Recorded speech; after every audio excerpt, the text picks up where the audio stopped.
So here is a very interesting explanation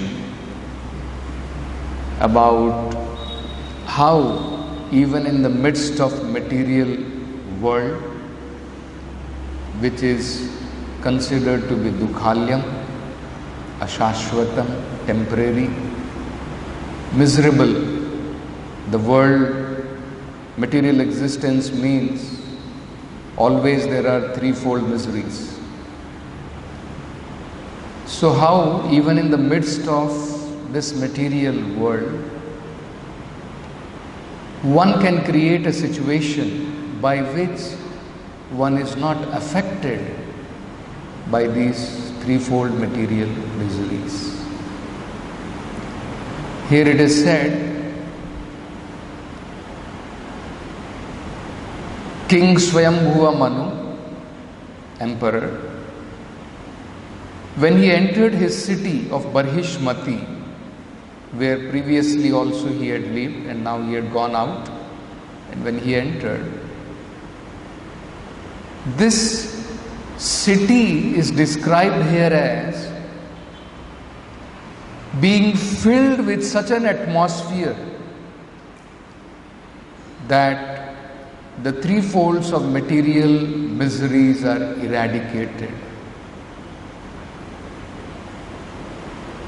So this is very important.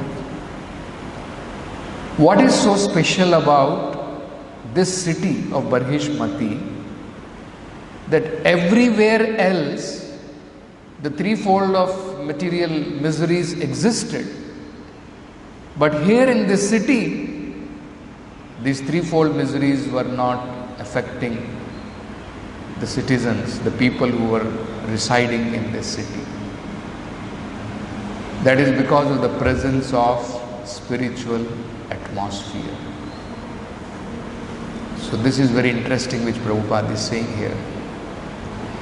The material world or material existential life is filled with threefold miseries. So our material life, it is constantly filled with these threefold miseries. What are the threefold miseries? Haridam?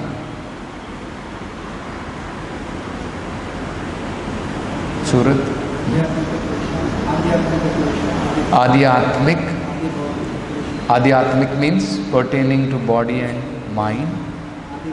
Adi bhautik. Okay. So by other living entities. Then Adi Devik, pertaining to natural calamities. So this is a material world where we find these three kinds of miseries are always existing. So Prabhupada is saying,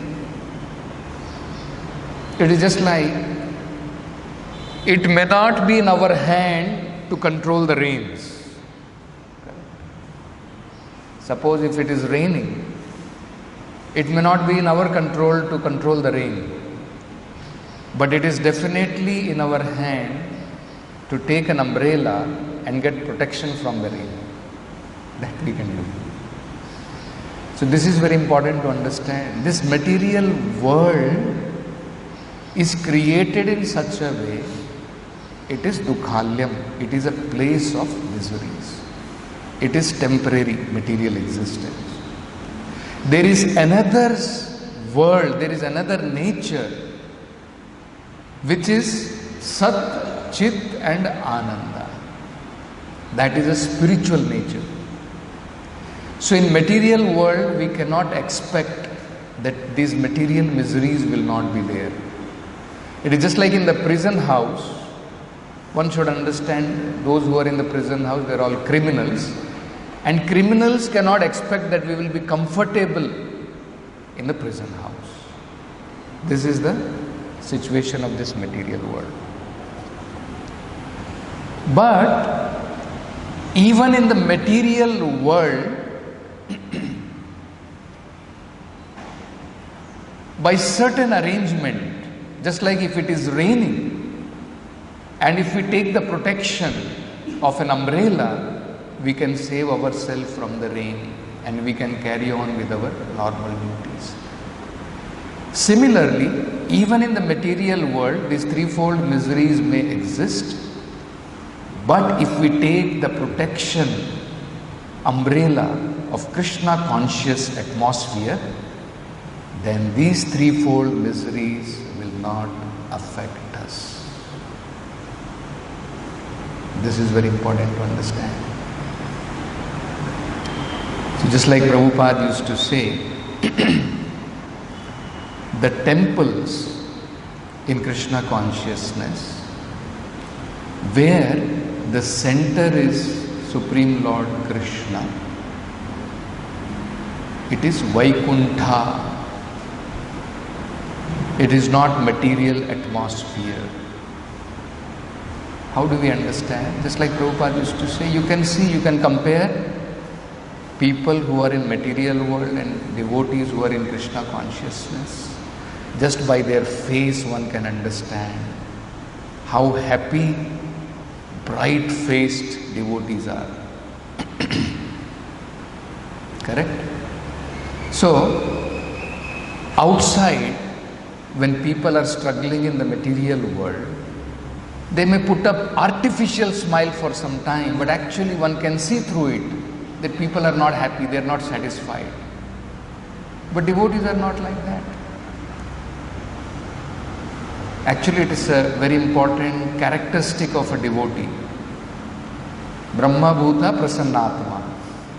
That's a characteristic of devotional service. Na sochati na kankshati. He has no hankering and he has no lamentation. Right? So that is the difference. So, if we create a spiritual atmosphere that acts as a protection umbrella, that even though material existence, all these material miseries are reigning, but one can still be protected by that. So, Vaikuntha atmosphere means Vigata Kuntha Yasmat, where the miseries of material existence do not exist. That is very important. I think it was in yesterday's class or day before yesterday's class, Prabhupada's class, we were hearing very nicely. Prabhupada explains about how the Supreme Lord actually accepts our devotional service. Because now we are seeing one should create a devotional atmosphere. Prabhupada is also saying here, human society is meant to create a spiritual atmosphere by spreading the spirit of Krishna consciousness. This is very important. So in one place, Prabhupada explains the miseries of the material body which we have taken, they can be vanquished just by every day taking Krishna Prasadam. This material body, it is made up of three modes of material nature and material elements. But when this material body comes in contact with spirit, Prasadam, the mercy of the Lord, the quality of this body will change. Actually, this is very important to understand. Sometimes these caste Brahmanas cannot understand this. The caste Brahmanas, they think one can become a Brahmana only when his body changes. Correct? That is their understanding. And it's a fact. Until and unless our body changes from Tamo Guna to Sattva Guna, one cannot be Brahmana. So according to them, their idea is that now you may have a Tamo Guna body, but in the next birth, if you take a body in the goodness, in the family of a Brahmana, then you can be a Brahmana. So according to them, if there is a Brahmana and he begets children, then he is automatically in Sattva Guna. That is their understanding. But they cannot understand that spirit is so potent. Krishna consciousness is so potent. Anything that comes in contact with spirit, it becomes spiritualized. So Prabhupada gives an example. He says, just like an iron rod. Iron rod's quality is different and fire quality is different. Correct? It's just like spirit and matter. But if you constantly keep iron rod in the fire, it acquires the quality of fire. Similarly, this material body, even though it is conducted by three modes of material nature, even though it is made up of material elements, constantly being in touch with spiritual food, Krishna Prasadam, the quality of this body will change.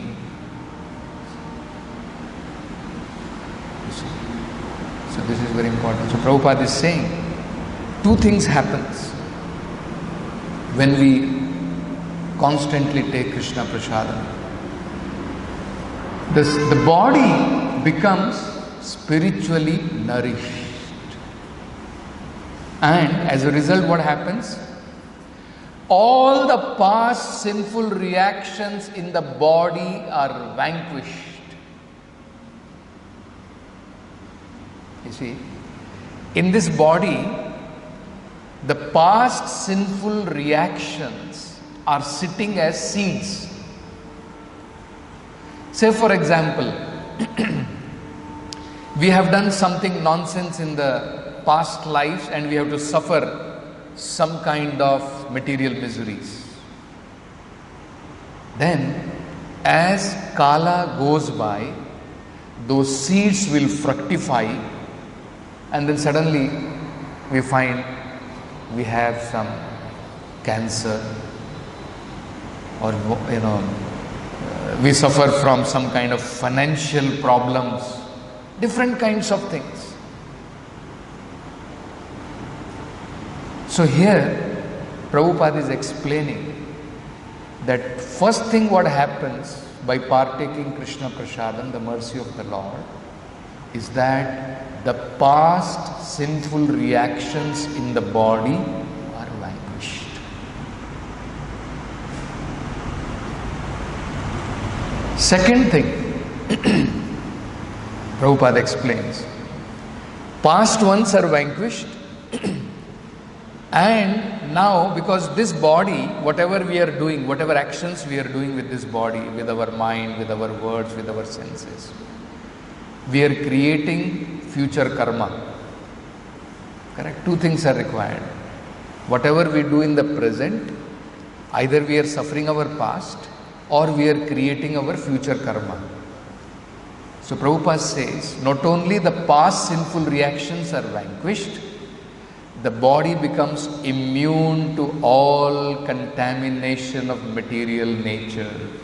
Future, it is not creating any further reaction. With the senses, body means what actually? Body means senses, working senses and knowledge acquiring senses. So, we are no more contaminated, we become immune to all kinds of material contaminations. This is very important. But then, one may wonder that still we find devotees are suffering. Now this a kind of epidemic is going on, coronavirus, isn't it? And yesterday we saw that in UK, around 60-70 devotees have got infected with this kind of disease. Right? So how do we understand? Here we are saying that our past sinful reactions to the body are vanquished, body becomes immune to all kind of contamination of material nature, then how does one understand that actually still we find that the devotees get diseases, devotees may also die, devotees may also get horrible kind of diseases like even cancer, heart attack, diabetes. How do we understand all these things? Right? So actually, one has to understand this properly. Prabhupada explains from Srimad Bhagavatam that actually when a devotee is practicing Krishna consciousness, as it is stated even in Brahma Samhita, Yastu Indra Gopam Athavendram Aho Swakarma Bandhanurupam Falabhajanam Atanoti Karmani Nirdahati Kintucha Bhakti Bhajam. There is no doubt about it that our previous karmas are burned to ashes. But the Lord, in order to keep the devotees in Krishna consciousness in proper track, may retain some of the karmas of the devotees to manifest. And actually, that acts not as a misery, but as an impetus for a devotee to become more surrendered to the Lord. This has to be understood. Just like in the material world, people are trying to be away from dukkha. There are two things materialistic people are trying. Living entities are always trying. Sukham avapnoti and dukkhada. To get rid of miseries and to be always seeking material happiness. That is natural for living entities.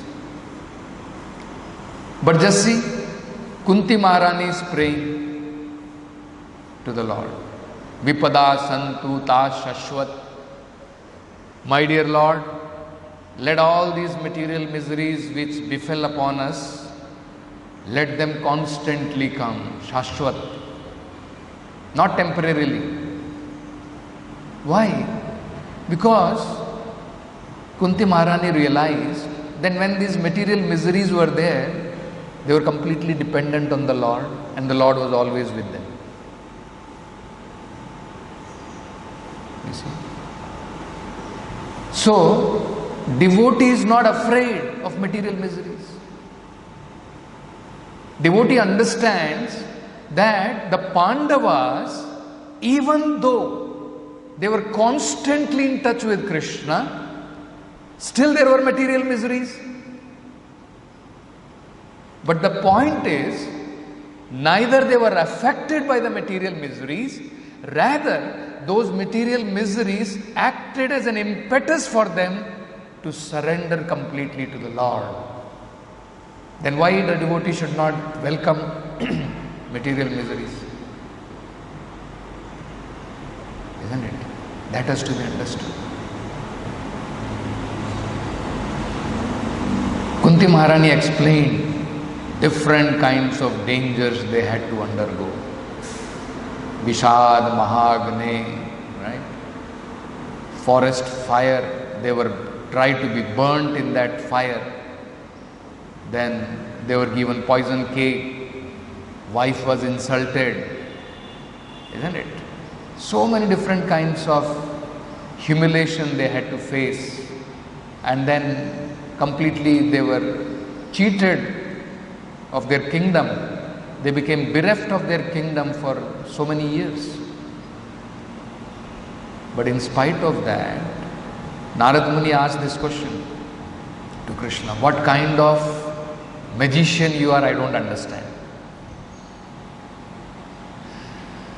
You see, they are constantly with you and they are suffering, and still their attraction for you is only increasing, not decreasing. So this is the secret. That actually, even though Krishna may retain some of our karma and which may become manifest, but actually the Lord is always with the devotee.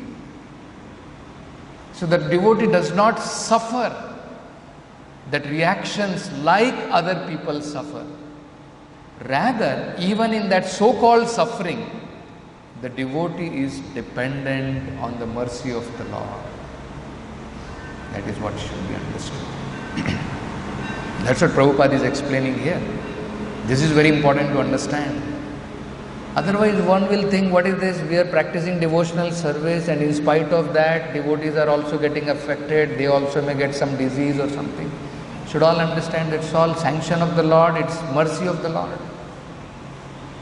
Anyway, death has to come someday. So what does it matter? In what way it comes? Correct? That is important. So what Prabhupada is saying here, it is not that the miseries of the material world completely vanish when one takes to Krishna consciousness. But for one who is Krishna conscious, the miseries of the material atmosphere have no effect. Miseries will be there. Devotee is not affected by them. This is very, very important to understand. Otherwise, sometimes devotees lose faith in the Lord. That how it is, we are all practicing devotional service and we still find there are miseries. So miseries will be there, rain will be there. Don't think rains will go away.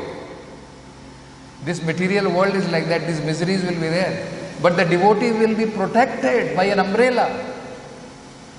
Devotee will be protected by the mercy of the Lord. That is what we have to understand. And the protection should not be thought only of the bodily protection. That should not be misunderstood.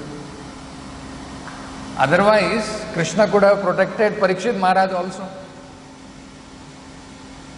But the protection was for his devotional service. Isn't it? Vishnu Raka, we say. One who is always protected. So does it mean when he was cursed and he was supposed to die within 7 days, does it mean that the Lord's protection came to an end? No. That was a far greater protection of the Lord even in the death. Because constantly he was absorbed in the thoughts of the Lord for 7 days continuously. And that absorption in the thoughts of the Lord is an antiseptic to material existence. When one leaves this body in constant remembrance of the Lord, one will not have to take birth once again. He'll become completely free from this material atmosphere, material existence. So, in day before yesterday's class, Prabhupada's class, Prabhupada explains a very important fundamental principle behind creating spiritual atmosphere. That is very important. That, if that is missed out, then actually our devotional service becomes mechanical. It becomes official. And Krishna is not very much pleased by official kind of devotional service, duty-bound devotional service. My spiritual master has told me to chant 16 rounds, somehow or other I am completing 16 rounds. No. Krishna is not very much pleased by that. So, we were hearing about how the Lord Ishvaraha Pritamana Babhuvaha. This is in regards to the Lord was very pleased with Maharaj Yudhishthira. After enthroning him back in Hastinapur, the Lord was very pleased with Maharaj Yudhishthira. So Prabhupada explains a very important principle in that. Prabhupada says, we have to see Ishvara Pritamana, whether the Lord is satisfied with us. That is a very important spiritual quality. Whatever activities we are doing, we are chanting, we are offering Krishna Prasad, we are offering Bhoga to the Lord, we are doing Aartis, we are doing our sadhana, we are doing our services. The single important, most important principle devotee should remember is whether Krishna is satisfied. So then Prabhupada further explains about that. Prabhupada says, unfortunately, in the material world, people have no idea, first of all, who is Ishvara. So if they do not even know who is Ishvara, how will they know how to please him? So material world, practically people have no idea how to please the Supreme Lord. And then Prabhupada explains how the Lord becomes pleased. What is an example for us to follow to understand how the Lord becomes pleased? So then Prabhupada gives the example of life of gopis. Life of gopis. There always, whatever activities they were doing, their sole purpose was to see whether Krishna is pleased by those activities. So that is very, very important. They always acted for the satisfaction of the Lord. So this is completely opposite to material tendencies. In the material world, everybody is acting for self-satisfaction. How much I am satisfied. Not Ishvara Pritamana. They are not thinking about how Krishna is satisfied. But spiritual life means how much Krishna is satisfied. That is very important. So Prabhupada says, Bhakti means devotees wants to see how much Krishna is satisfied, Pritamana. And then Prabhupada explains what is actually required in this. A sincere endeavor from our side. And Krishna is so kind actually. Prabhupada says, you just endeavor 1%, Krishna will take 10%. Again you do 1%, again Krishna will do 10% he will give. And then Prabhupada says, you are acting only 1%, you get cent percent, 100% credit also. You have done only 1%, but you get credit 100%. Just imagine. So at least this 1% we should be ready to do. That is important, isn't it? So then Prabhupada further explains that devotees, they're always absorbed in the thought of the Lord. Satatam kirtayantu mam. And then, the most important in that Prabhupada explains is bhajatam priti purvakam. Dadami buddhi yogam tam. Even the Lord gives intelligence. For whom? When one is worshipping the Lord with priti purvakam. So then Prabhupada explains how this is possible. Prabhupada says, just like when we are chanting the holy names of the Lord, that chanting should be done. Satatam kirtayanto. Chanting. How does one chant? It should be done with love, not hackneyed. Hare Krishna, Krishna Krishna, Hare Hare. Prabhupada chants like that and shows something like a duty. I have to finish my rounds. chant with love. Here is Krishna, here is Radharani. That quality chanting should be done. With feeling, one has to chant. So that is very essential. So Krishna, bhajatam priti purvakam. With love, we have to perform devotional service. And then even for offering, when we offer to the Lord, Prabhupada says, patram pushpam. See, there also Prabhupada is saying, Krishna is not hungry of your puri halwa. Isn't it? Not that something big I have made, something very delicious I have made, Krishna must accept it. No.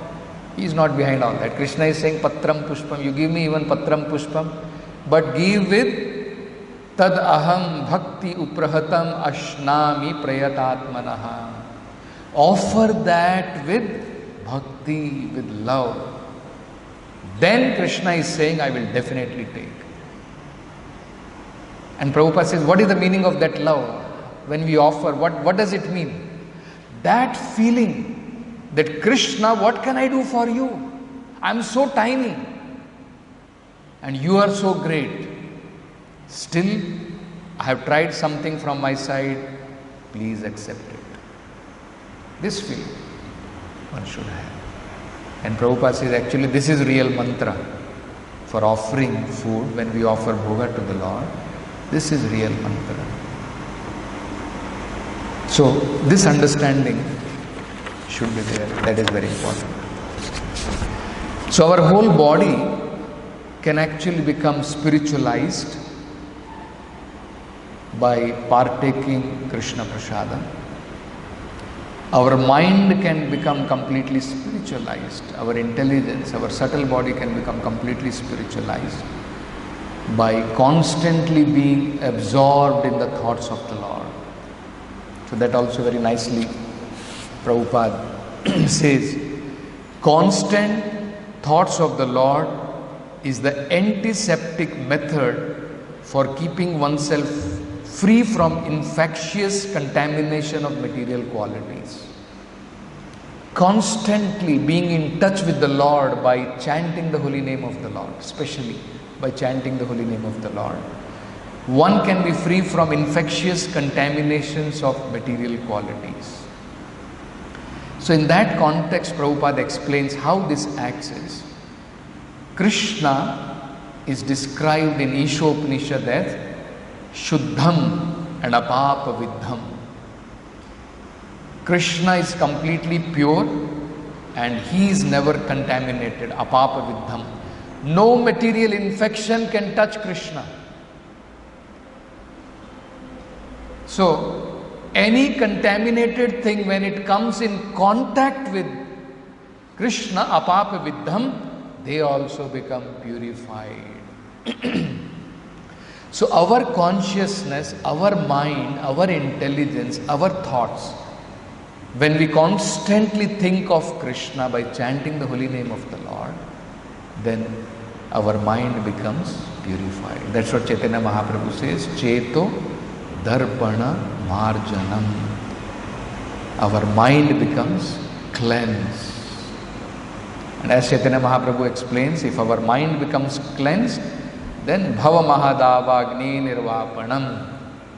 Then automatically the miseries of material world are extinguished. So there also we can see. So body can become antiseptic by taking Krishna Prasadam. Our subtle body, mind, intelligence, everything can be purified. They can become antiseptic, vaccinated by thinking of the Lord, by chanting holy name of the Lord. Prabhupada gives a very wonderful example. Prabhupada says that gopis, many of the gopis were attracted to Krishna by lust. You see? But they all became purified just by coming in contact with the Lord. Then we see the example of Dhruva Maharaj. He had material desires. But the moment he came in touch with the holy name of the Lord, chanting the holy name of the Lord, and he saw the Lord face to face, he became purified of all his material contaminations. So Krishna, that's why he is called as Apapa-viddham. Then further Prabhupada explains that in that shloka from Padma Purana, Nama Chintamani Krishna, right? In that it is said, the holy name of the Lord is Purna Shuddha Nitya Mukto. It is completely pure. So in that context, Prabhupada explains, Krishna's holy name is like sunshine. Sunshine, it may evaporate any amount of contamination. It never becomes, it's always liberated. Nitya Mukto Purna Shuddho. But anything which comes in contact with that becomes purified. Correct? In our houses, whenever there is some contamination, our clothes are contaminated, it is smelling, what do? We just put it in sunshine. It becomes free from all that contaminations. Isn't it? Similarly, one more important thing Prabhupada explains is that devotees in Krishna consciousness, when they become initiated by the spiritual master takes away all his previous sinful reactions. He nullifies. Actually, that is the meaning of Diksha. Shipati Divya Gyan, he gives us transcendental knowledge and all our sinful reactions, Shipati, they are all vanquished. But Prabhupada explains that Krishna is Apapa-viddham, but the spiritual master is a living entity. He is still a living entity. He is not Krishna. So, that's why a spiritual master is restricted sometimes by the Vedic literature that one should not take too many disciples. Why? Because after getting initiation, if the disciple still performs sinful activity, then all those sinful activity the spiritual master has to suffer because he has taken their burden. So that's why it is so important that disciples should not think, just like even in the Christian understanding we see, Jesus Christ took away all their sins and he suffered. It's a fact. So the spiritual master takes the responsibility, and of course for preaching Krishna consciousness, the spiritual master is ready to take, even though he knows that so many unqualified disciples I am taking and I may have to suffer. But he is ocean of mercy. He is ready to take all risk. But from our side, we should not be thinking like that. From our side, we should always understand, we should think that we should not be performing sinful activities for which our spiritual master will have to suffer. That's very important. One more example Prabhupada gives and then we will stop, is about how when one takes to Krishna consciousness, even though the material world is dukhalyam, it is filled with miseries, the devotees are not affected by it. A very wonderful example is given in the Vedic literature. It is just like a lotus flower. Lotus flower, even though it is situated in dirt, it is situated in water, still it is completely out of that water, touch of water. Similarly, devotee may be situated in the material world, but they are not affected by the miseries of the material world. That has to be understood. So I'll just read few very interesting things Prabhupada is saying. Lotus flower and leaves of the lotus stem. If you put some water, water does not stick into the lotus leaf by natural way, it will not touch. It will then never be moist. So, even though it is in touch with water, it is never moist. Similarly, just like the lotus flower leaf does not become moist, although in the water, and lotus flower is in the water and the leaves are also in the water, but it has no connection with the water. Even a drop of water, if you put on it, it will once fall down. It is so made by the nature. So same example. Although we may be in the material world, but because I am staying in Krishna consciousness, I am acting under the direction of Krishna, therefore nothing will affect me. Nothing will affect me. Because due to this material affection, contamination, now I am in trouble. I am getting this body one after another, changing dress. Actually I am spirit soul. So I am now in a contamination state because I am absorbed in material consciousness. So as soon as I transfer myself into Krishna consciousness, I become aloof from material contamination. It's a very beautiful example. Next, Prabhupada explains further. Water is moving always, but a particular leaf of lotus flower, it has no connection with the water. Similarly, with all upheavals of material world, so many ups and downs in the material world, we will see. One who is Krishna conscious, he has nothing to do. He is not affected. Vishwam Purnam Sukhayate. It's very interesting. Actually, Krishna is describing material world as Dukhalyam, but for a Krishna conscious devotee, because he is actually always existing in Vaikuntha, Vishwam Purnam Sukhayate. Everyone is very much afflicted. They say, oh, it is troublesome, it is very troublesome world. But a man who is Krishna conscious, he will find, oh, everything is happy. Na lipyate na sapapena. This contamination does not affect him. Krishna consciousness is that antiseptic measure. Suppose there is some epidemic in the city and one has taken the antiseptic vaccine measure, he is not affected. Similarly, this Krishna consciousness is the antiseptic method to become free from the contamination of this material world. So lipyate na sapapena, he is not affected by the counteraction or contamination of this material world. So even though the devotees may take all kind of precautions and everything, we have to do our duties, but the devotee is not affected. He is not desperate. He is not, in agony or something like that, that this kind of, material problems are going on. It's not affected like that. He is always absorbed in Krishna consciousness, and that's how he becomes aloof from these kind of problems. So we'll stop with this. Granth Srimad Bhagavatam ki jai, Jagat Guru Srila Prabhupada ki jai.